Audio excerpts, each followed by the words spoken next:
Bonjour à tous et bienvenue dans Veille de match. Après une pause bien méritée, retour du basket ce vendredi à la Almarioz, Aix-Maurienne reçoit Nantes. Au match aller, vous vous en souvenez sûrement, les Savoyards s'étaient imposés sur le parquet de Nantes, comme on le voit actuellement sur les images.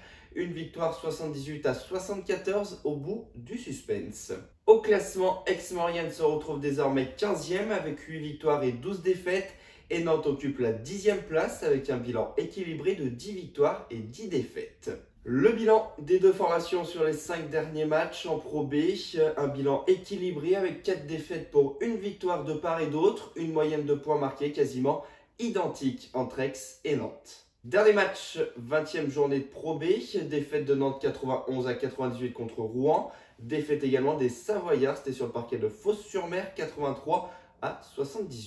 Mais entre-temps, les joueurs de Nantes ont remporté la Leaders Cup à Disneyland contre Antibes 73-58. Au niveau des confrontations, on va le voir, c'est très serré. Une petite victoire de plus pour Aix qui s'est imposé à 24 reprises contre Nantes en 47 rencontres. On passe à présent au stade d'équipe avec pour commencer un domaine où Nantes est en forme, celui des contres. L'Hermine est la deuxième équipe à ce niveau-là avec 3,6 contre 2 moyennes par match. A noter que le Nantais René Rougeau est le joueur qui a réussi le plus de contres avec une moyenne de 1,3 contres par match depuis le début de la saison.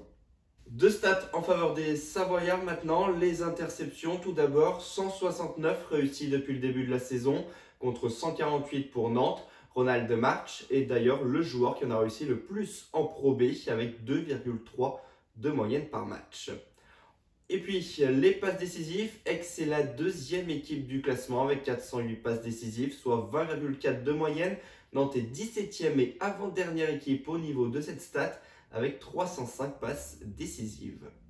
Les arbitres du match, Guillaume Collin, Olivier Macario et Karim Hamzaoui.